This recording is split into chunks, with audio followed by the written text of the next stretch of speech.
Hello, everyone. Welcome back to the Migraine Mentors. I am Dr. Thompson Mayasaka. I will be your host today. If you didn't listen last week, my counterpart, Dr. Reese, is a new father. He just gave birth, or his wife just gave birth to their first child, a beautiful baby boy named Hendrix. So he will not be joining us today. He's off doing fun dad things. So we're going to address something that I've been getting a lot of questions about. People often message us and say, we get that you work with migraine patients, but what do you actually do? Like, what does the rehab actually look like? So, we're going to go over a case study for a woman who came in with vestibular migraines, kind of walk you through some of the thought processes that we used. And ultimately, it applies to the main topic of the newsletter this week, which is medication side effects and nutrient depletions. So, 40-year-old woman came in. She had debilitating vestibular migraines. So if you're not familiar with vestibular migraines, consider yourself lucky. They're pretty nasty. So essentially, most people, a lot of people anyways, don't get that traditional like crippling head pain. They get the migraine symptoms. Sometimes they'll get an aura, and then usually right around the time the head pain would start, they get extremely dizzy instead. Like the kind of dizzy when you can't stand up. You have to like hold on to something to stay upright. A lot of people will vomit. Terrible experience. There are a few subtypes that also have head pain. Those are the really unlucky ones. But for the most part, regular migraine symptoms of the fatigue and sort of the hangover afterwards. But the predominant symptom is just raging dizziness. So every time this woman would come into the clinic, I would watch her walk in from the parking lot, and it was immediately apparent. Okay, she's mid attack. And this poor thing just showed up to rehab day after day. And ultimately, what I'll tell you what we did in a bit here, but we sort of ran into a wall with treatment. It was like, okay, we're 2 weeks into this, and sometimes it works, and sometimes it just triggers a massive attack. So we kind of had to step back and think, like, okay, we're missing something. What are we missing? And so I dug back into her intake forms and started looking up her medications. So she was on 2 different anxiety medications and a triptan, I believe. And so I started looking up side effects for these medications, and all of them had dizziness. It's a side effect. So we took a pause on the rehab, and she went to her doctor, explained, hey, I'm having these like terrible dizziness episodes, and I think the medication is at least contributing to it. And thankfully, the doctor was really cool and nice and said, okay, we can transition you off those and go to different ones that don't have dizziness as a side effect. So she did that. And about 3 months later, she came back and she says, hey, like the dizziness is cut more than in half. She was still having the same amount of attacks, but the intensity of the dizziness just wasn't nearly as intense. So we said, okay, let's try this again. So we were able to effectively do the vestibular rehab exercises to strengthen her vestibular system so that if she did get a migraine, it wouldn't create the terrible dizziness. So here's kind of what we did. But before we go there, just sort of a quick reminder of how we look at migraines. So when you have a migraine, sort of like a little mini seizure, or what I like to call a forest fire. So if you actually take an image of someone having a migraine, the forest fire will start in the back of your head, which is where you process vision, which is why a lot of people have those visual auras. And essentially, it just slowly works its way from back to front. And any area that's unstable prior to that attack will sort of metabolically fatigue out. And then those are the areas that give you symptoms. So, in a sense, in that paradigm, diagnosing migraines is really easy because you just say, okay, what are your main symptoms of when you're having an attack? And most of the time, the actual diagnosis is a reflection of which areas are fatiguing. So in that context, we said, okay, since we treat a lot of concussions, also a lot of our diagnostic equipment is very specific to diagnosing vestibular imbalances. Vestibular just means like inner ear imbalance and all that. So we assessed her, and we saw that in the dark, which is how we assess vestibular function, excuse me, her eyes were drifting up and to the left. So one of the tests is called a VNG. We cover up the eyes. The goggles that you have on have cameras on your pupils. And so those cameras follow your pupils and put that information on a graph. So we can actually see and quantify how much your eyes are drifting, what direction they're drifting, and that tells us where we need to rehab.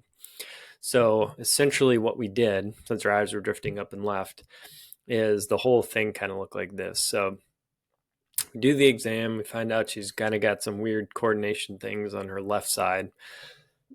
So the first thing we did was we hooked her up to these things called Normatec boots. They're like compression sleeves times a million. People in like CrossFit communities use them a lot.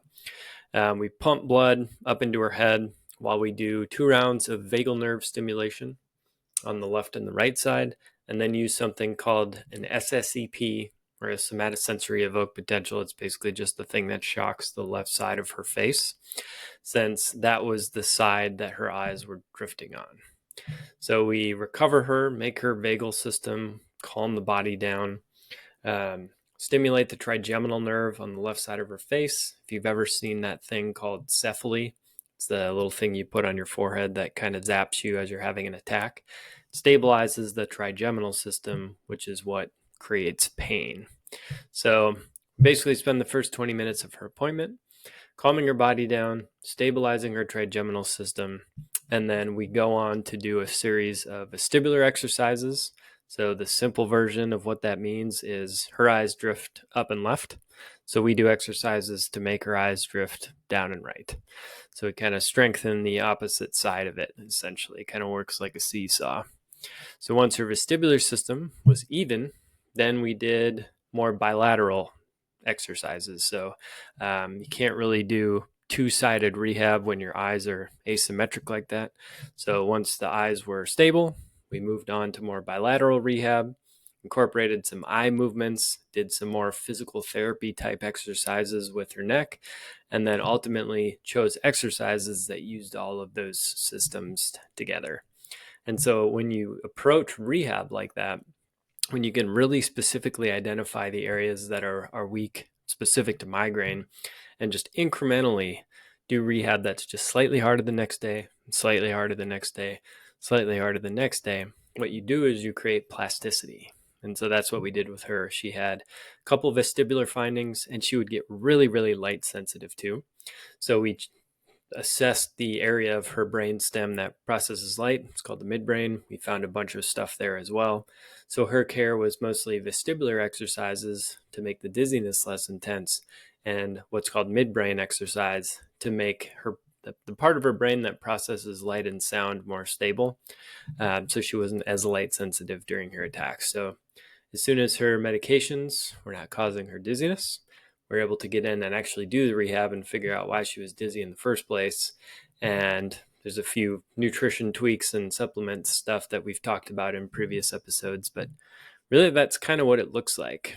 It's not to oversimplify it, but basically just take a look at every part of your nervous system, figure out which ones are weak and unstable. And if those places correlate to what symptoms you have with your migraines, we strengthen them so those symptoms go down. So it's kind of a different paradigm to think of rehabbing migraine. Usually it's just medicated. So there is a whole world of holistic rehab strategies out there. If you're unfamiliar, just shoot us a message because that's literally all we do. And it's effective. It's a holistic strategy that gives you the power to do the things that help. And in our previous episode, we talked about having control and autonomy over these symptoms. It's a great way to feel like you have sort of the keys to the castle. It makes it less stressful because if something comes on, you can do something about it yourself. You don't have to worry about taking medication as much, and you don't have to worry if that thing is going to work. So when it comes down to things like medication side effects and nutrient depletions, which is the main topic of this week, the tip I want to leave you guys with is do some research on what the side effects are, and then what the symptoms of those nutrient depletions are also. Because a lot of times you just kind of chalk it up to, oh, it's just a side effect of the medication. But if it's not, if it's really a side effect of nutrient depletion, All you have to do is just supplement for whatever is depleted, and a lot of times those symptoms will go down. So know the difference. That's a huge thing because medication side effects are a little bit harder to manage, but nutrient depletion side effects are fairly easy. You just need to go online and figure out what nutrients are depleted with your medications and then just supplement accordingly. I would run it by your doctor as always. But I've had a lot of really good success with distinguishing, okay, these are side effects and these are nutrient depletions. So take a look at the newsletter. There's some common medications and all of their side effects and nutrient depletions listed there for you. If you have any questions on medications that aren't listed, please let us know. And thank you all for listening.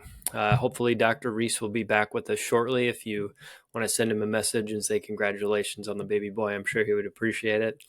Thank you all for listening. And as always, if you have any questions or any suggestions on what you'd like us to talk about, that's entirely why we're doing this. We're here for you. We don't charge for this. We're just doing it to spread good information. We sincerely hope you guys find it helpful. If you're not subscribed yet, go ahead and click the link down below, and we will talk to you next week.